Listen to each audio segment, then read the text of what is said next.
All right, before we move on to comorbidity and prevalence, we're going to do something very fun here. What I want you to do is to take a look at some videos and to see if you can identify the personality disorder, which the symptoms most closely portray. And this first one that we're going to look at is not an authentic case. So, but what I want you to do here, what I really advise you to do is watch the video, and you can watch it as many times as you want, but pause after the video. Pause the recording and go through your notes carefully and see if you can get the answer to each one correct before you hear the answer, right? Because you can use your notes this time, but you're not going to be able to on the test. And you really, like I said, you really need to take the whole big picture into account. All of your notes.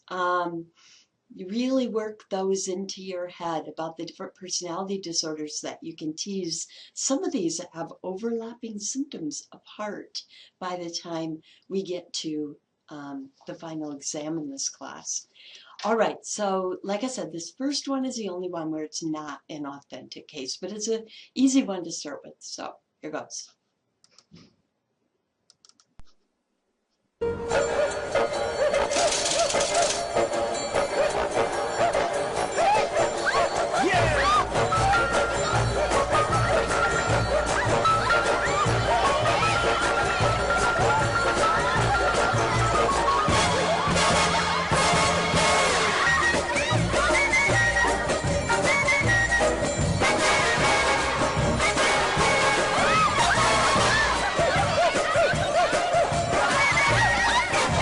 Come on, babies, work with me, people. All right, show me love. Great, baby, yeah! Oh, behave.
All right, so this is actually a particularly easy one because the symptoms are literally spelled out for you, right?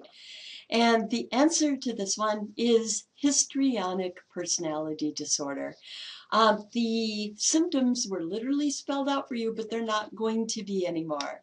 So what I want you to do with this next one, okay, is I want you, it's going to be really important that you write down the symptoms.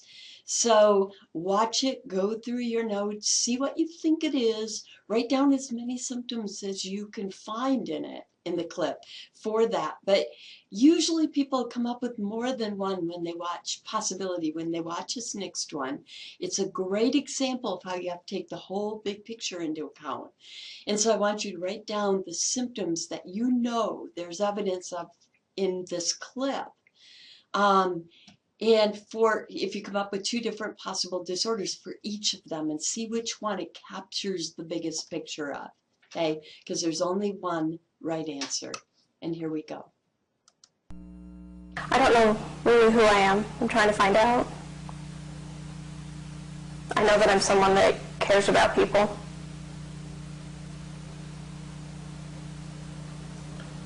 And at moments when I have clarity in my head, I want to do something with my life.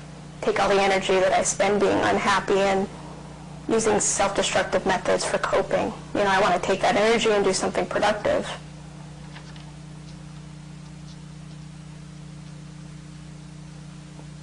But after that, it just gets all black and tangled.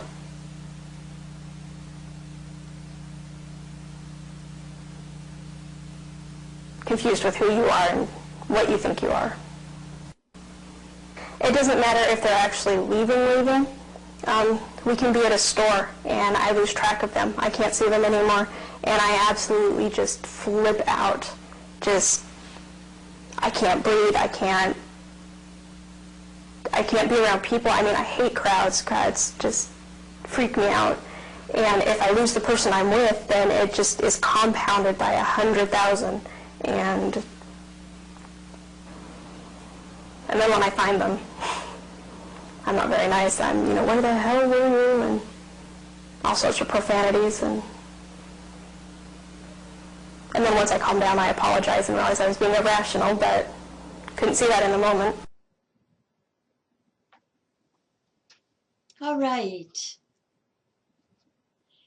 So this client who generously agreed to be on videotape has been diagnosed with borderline personality disorder.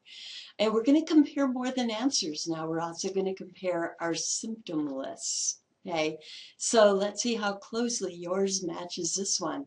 The first symptom that's really apparent in this video is that erratic sense of self.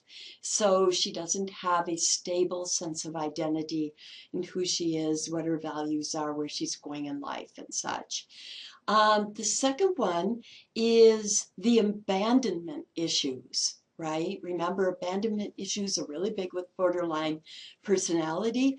And she talks about the fact of just being abandoned at the mall by her friends. And the third one is the swinging extreme emotions. So when she does finally find her friends again, she talks about the fact that she wails into them and uses some obscene language even. So those extreme swinging emotions, borderline personality being the answer to that one. And now we're going to try our next one. This one, by the way, is an enactment. It is a real case, but it's an enactment.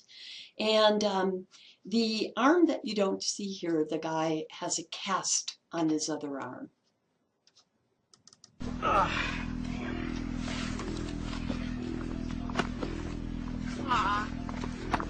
Never see anybody carrying that many books or studying to be a doctor. Yeah, well, in this case, it's law school. Well, those aren't law books. No, these are for everything else. Is there any chance I can get you to help me carry these to my car? I'm basically helpless with this cast. Well, okay. But if I need any legal advice, you owe me one. Deal.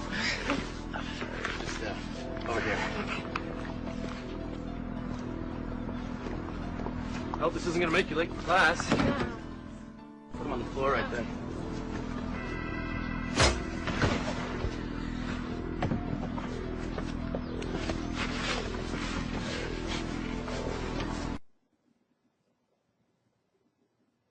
All right. And the answer to this one is antisocial personality. You see, he knocks her out. He first is very manipulative in getting her to his vehicle. And then when she bends over, he knocks her out and pushes her the rest of the way into the vehicle. And this is a real case. Some of you might know that this was a case of Ted Bundy, who preyed on a lot of college women. Okay, and would get their sympathy in this very manipulative way of needing help. And, was very successful. And this is a particularly interesting case. Sometimes people say, well, wait a minute, the fact that they're hurting somebody without a concern for that person's rights, if that means that they have a personality disorder, couldn't they claim the insanity defense? No. Actually, antisocial personality disorder, they know what they're doing is wrong. They are very aware of what they're doing, and it is premeditated, thought out. Obviously, Ted Bundy went to a lot of trouble thinking this out and coming up with a plan and wearing a cast even though he didn't have a broken arm and so on. So people cannot claim an insanity defense from this personality disorder. In fact, insane is not even a psychological term. It is, in fact, a legal term.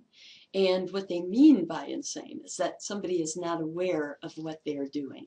People who are have antisocial personality disorder are aware of what they're doing. So let's move on to our next one now.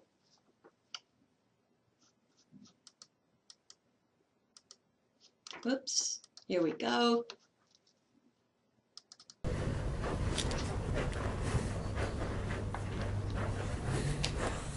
Did you see that? See what? The police. They followed me. There weren't any police. What do you want? Sir, who are you here to see? No. Sir, what do you want? Do you have an appointment? I don't know. Do you have one for me? Look, if you're going to use that, then you better make sure they're not listening.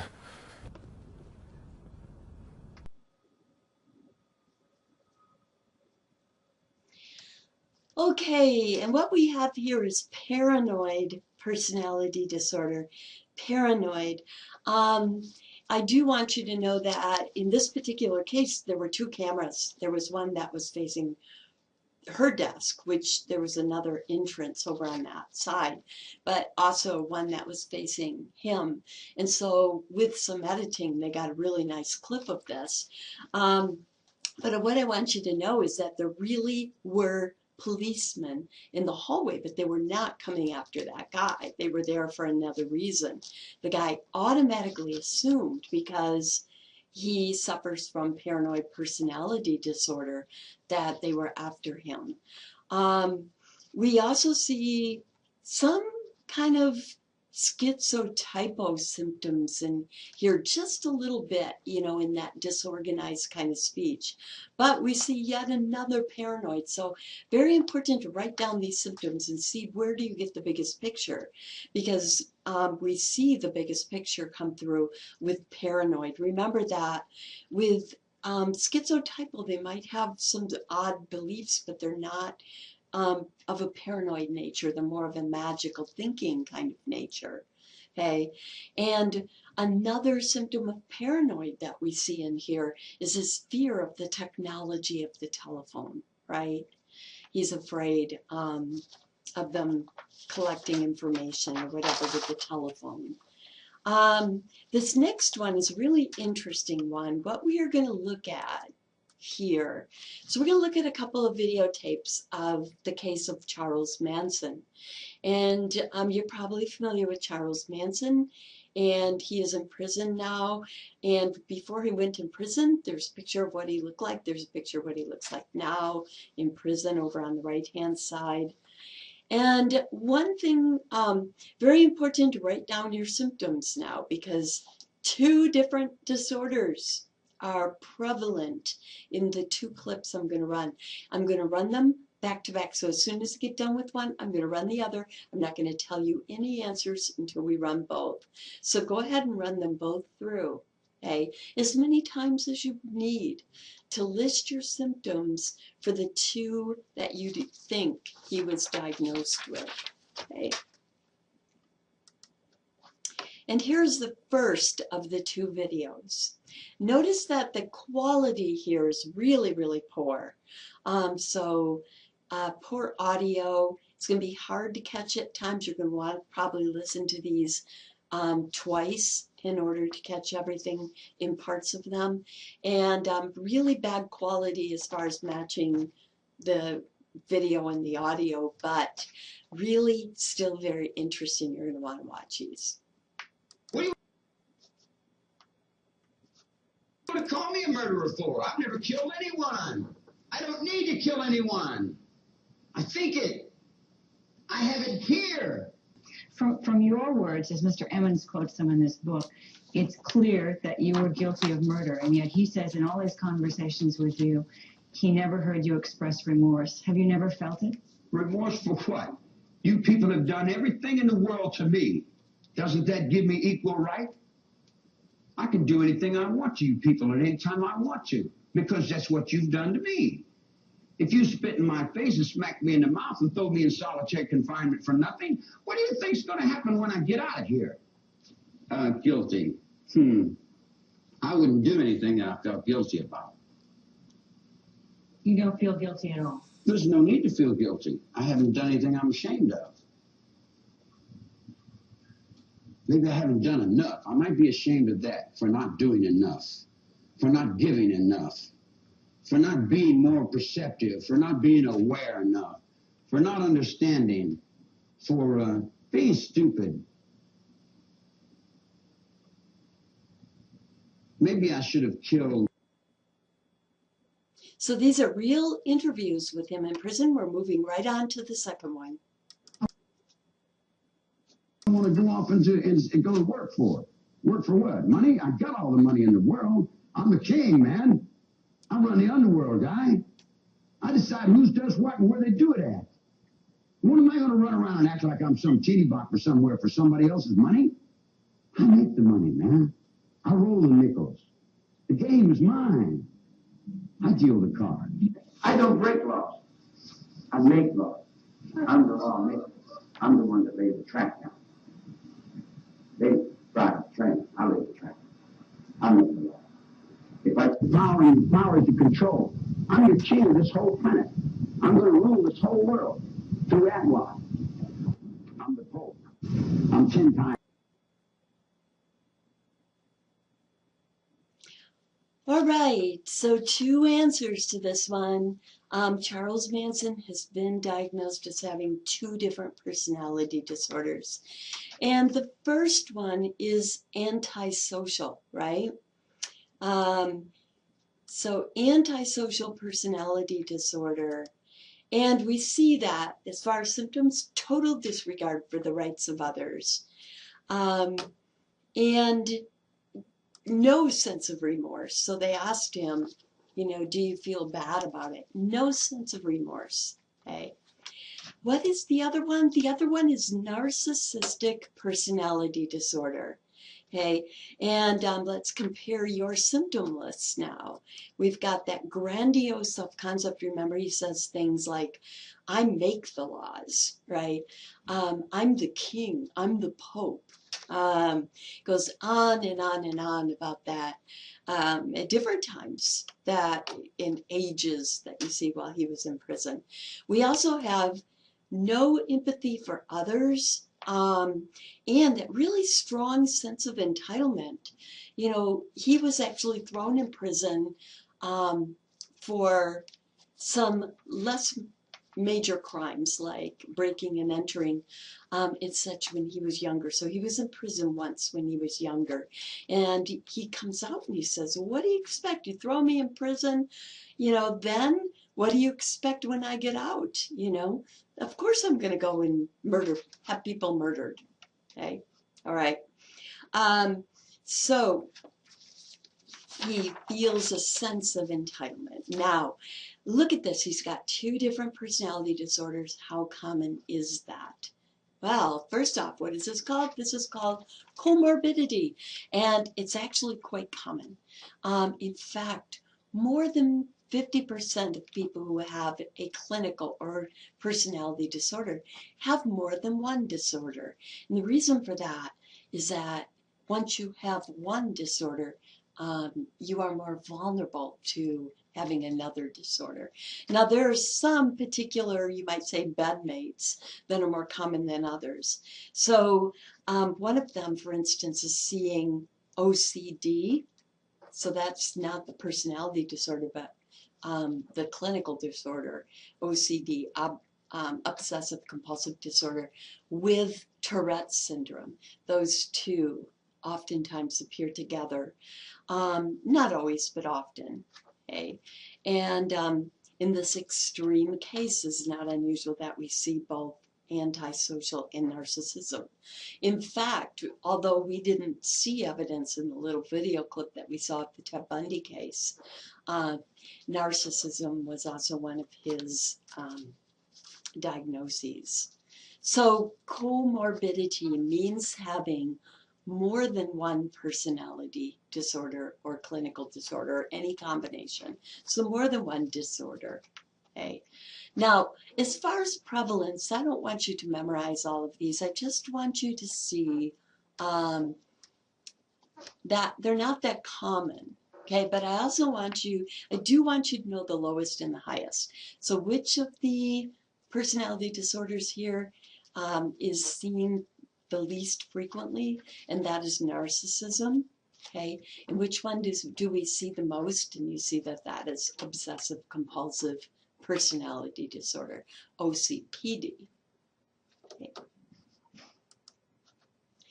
Okay, so this is a home stretch, but I really want everybody to do really well on the final exam.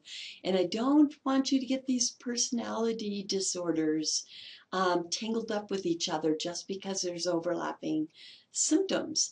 And one of the things that we found really helps students is practice. So what I'm posting for you on Blackboard under handouts is a totally free set of practice case studies. So you read the case study and remember to really, really study your notes first before you do the case studies, before you try them, okay? And then make sure that you get these right more than once before you move on to the test, okay?